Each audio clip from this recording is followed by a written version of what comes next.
नमस्कार दोस्तों, आपका स्वागत है दस्तक पॉइंट के यूट्यूब चैनल में। दोस्तों, हम लोग प्राचीन भारत के इतिहास में जैन धर्म के बारे में अध्ययन कर रहे थे। उसी के आगे हम लोग कंटिन्यू करेंगे। तो चलिए स्टार्ट करते हैं। बौद्ध धर्म के संस्थापक गौतम बुद्ध थे। इन्हें एशिया का ज्योतिपुंज, लाइट ऑफ एशिया कहा जाता है। बुद्ध के जीवन से संबंधित बौद्ध धर्म के प्रतीक, घटना, प्रतीक, जन्म, कमल एवं साण, गृहत्याग, घोड़ा, ज्ञान, पीपल, बोधि वृक्ष, निर्वाण, पद चिन्ह, मृत्यु, स्तूप। गौतम बुद्ध का जन्म 563 ईसा पूर्व में कपिलवस्तु के लुम्बिनी नामक स्थान पर हुआ था। इनके पिता शुद्धोधन साक्यगढ़ के मुखिया थे।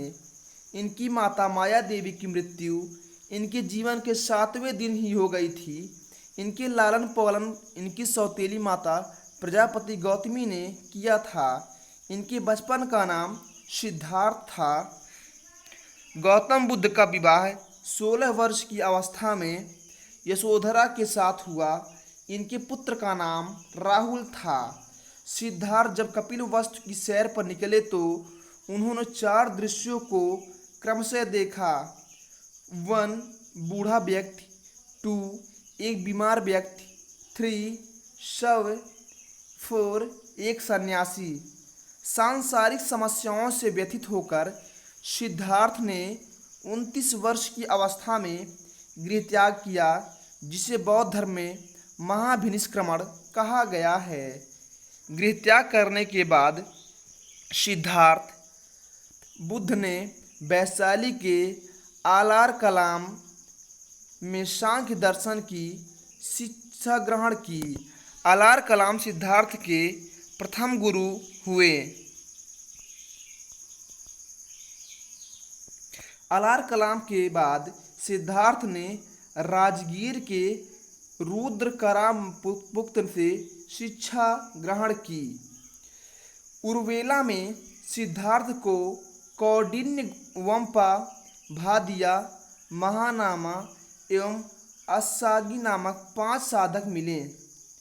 बिना अन्न जल ग्रहण किए 6 वर्ष की कठिन तपस्या के बाद 35 वर्ष की आयु में वैशाखी की पूर्णिमा की रात निरंजना फल्गु नदी के किनारे पीपल वृक्ष के नीचे सिद्धार्थ को ज्ञान प्राप्त हुआ। ज्ञान प्राप्ति के बाद सिद्धार्थ बुद्ध के नाम से जाने गए। वह स्थान बोध गया कहलाया। बुद्ध ने अपना प्रथम उपदेश सारनाथ ऋषिपतनम में दिया, जिसे बौद्ध ग्रंथों में धर्मचक्र प्रवर्तन कहा गया है। बुद्ध ने अपने उपदेश जनसाधारण की भाषा पाली में दिए। बुद्ध ने अपने उपदेश कोशल, वैशाली, कौशाम्बी व अन्य राज्यों में दिए, लेकिन सर्वाधिक उपदेश कौशल देश की राजधानी श्रावस्ती में दिए। इनके प्रमुख अनुयायी शासक थे बिंबिसार, प्रसेनजीत व उदयन।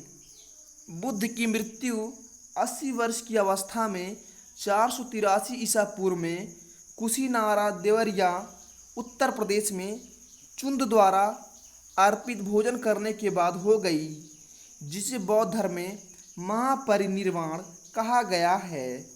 मल्लों ने अत्यंत सम्मानपूर्वक बुद्ध का अंत्येष्टि संस्कार किया। एक अनुश्रुति के अनुसार मृत्यु के बाद बुद्ध के शरीर के अवशेषों को 8 भागों में बांटकर उन पर 8 स्तूपों का निर्माण कराया गया। बुद्ध के जन्म एवं मृत्यु की तिथि को चीनी परंपरा के कैंटोन अभिलेख के आधार पर निश्चित किया गया है। बौद्ध धर्म के बारे में हमें विशद ज्ञान त्रिपिटक, विनय पिटक, सूत्र पिटक, अभिंद पिटक से प्राप्त होता है। तीनों पिटकों की भाषा पाली है। बौद्ध धर्म मूलतः अनिश्वरवादी है। इसमें आत्मा की परिकल्पना भी नहीं है। बौद्ध धर्म में पुनर्जन्म की मान्यता है। तृष्णा की क्षीण हो जाने की अवस्था को ही बुद्ध ने निर्वाण कहा है। विश्व दुखों से भरा है का सिद्धांत बुद्ध ने उपनिषद से लिया।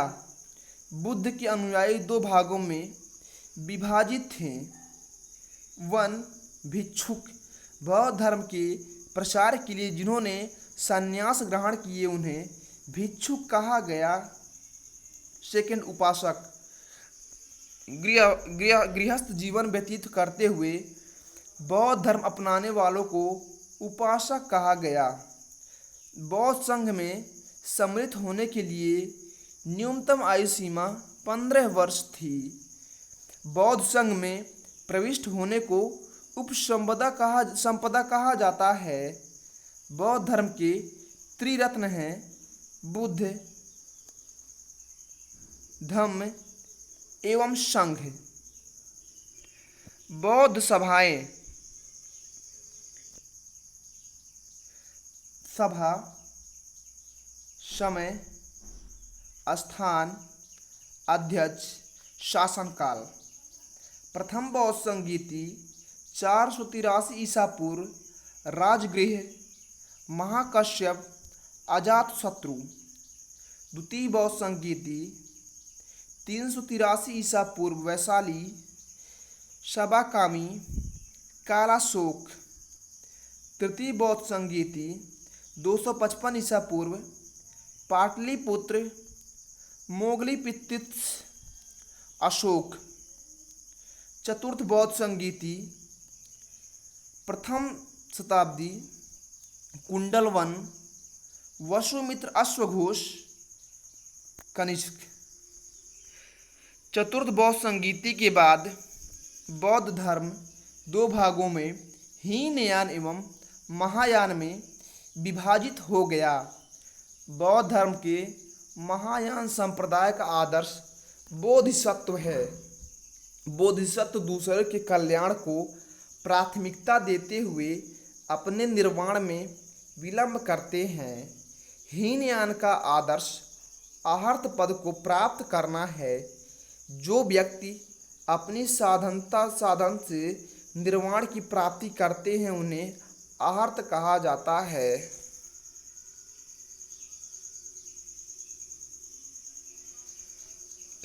धार्मिक जुलूसों का प्रारंभ सबसे पहले बौद्ध धर्म के द्वारा प्रारंभ किया गया। बौद्धों का सबसे पवित्र त्यौहार वैशाख पूर्णिमा है, जिसे बुद्ध पूर्णिमा के नाम से जाना जाता है। इसका महत्व इसलिए है कि बुद्ध पूर्णिमा के ही दिन बुद्ध का जन्म, ज्ञान की प्राप्ति एवं महापरिनिर्वाण की प्राप्ति हुई। बुद्ध ने सांसारिक दुखों के संबंध में 4 आर्य सत्यों का उपदेश दिया है।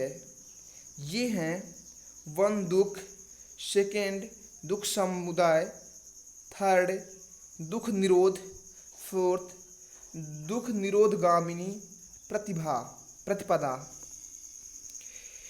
इन सांसारिक दुखों से मुक्त हेतु बुद्ध ने अष्टांगिक मार्ग की बात कही। ये साधन हैं 1 सम्यक दृष्टि, 2 सम्यक संकल्प, 3 सम्यक वाणी, 4 सम्यक कर्मांत, 5 सम्यक आजीव, 6 सम्यक व्यायाम, 7 सम्यक स्मृति एवं 8 सम्यक समाधि। बुद्ध के अनुसार अष्टांगिक मार्गों के पालन करने के उपरांत मनुष्य की भौतिक तृष्णा नष्ट हो जाती है और उसे निर्वाण प्राप्त हो जाता है। निर्वाण बौद्ध धर्म का परम लक्ष्य है, जिसका अर्थ दीपक का बुझ जाना, अर्थात जीवन मरण चक्र से मुक्त हो जाना। बुद्ध ने निर्वाण प्राप्ति को सरल बनाने के लिए निम्न 10 सीलों पर बल दिया। 1 अहिंसा, 2 सत्य, 3 अस्ते चोरी न करना, 4 अपरिग्रह किसी प्रकार की संपत्ति न रखना, 5 मद्य सेवन न करना, 6 असमय भोजन न करना, 7 सुखप्रद बिस्तर पर नहीं होना, 8 धन संचय न करना, 9 स्त्रियों से दूर रहना और 10 नृत्य गान आदि से दूर रहना। गृहस्थों के लिए केवल प्रथम 5 सील तथा भिक्षुओं के लिए 10 सील मानना अनिवार्य था। बुद्ध ने मध्यमा प्रतिबद्ध का उपदेश दिया। अनिश्वरवाद के संबंध में बौद्ध धर्म एवं जैन धर्म में समानता है। जातक कथाएं प्रदर्शित करती हैं कि बोधिसत्व का अवतार मनुष्य के रूप में भी हो सकता है तथा पशुओं के रूप में भी। बोधिसत्व के रूप में पुनर्जन्म की दीर्घ श्रृंखला के अंतर्गत बुद्ध ने शाक्य मुनि के रूप में अपना अंतिम जन्म प्राप्त किया, किंतु इसके उपरांत मैत्रेय तथा अन्य अनाम बुद्ध सब अभी अवतरित होने अवशेष हैं। सर्वाधिक बुद्ध मूर्तियों का निर्माण गांधार शैली के अंतर्गत किया गया, लेकिन बुद्ध की प्रथम मूर्ति संभवतः मथुरा कला के अंतर्गत बनी थी। तिब्बत, भूटान एवं पड़ोसी देशों में बौद्ध धर्मों का प्रचार पद्मसंभव गुरु रिम्पाच ने किया। इनका संबंध बौद्ध धर्म के वज्रयान शाखा से था। इनकी 123 फीट ऊंची मूर्ति हिमाचल प्रदेश रेवालसर झील में है। साथियों, इसके आगे हम लोग नेक्स्ट वीडियो में देखेंगे। यदि मेरा वीडियो आप लोग को पसंद हो तो लाइक, सब्सक्राइब, शेयर, कमेंट और बेल आइकन का बटन दबाना ना भूलें। धन्यवाद।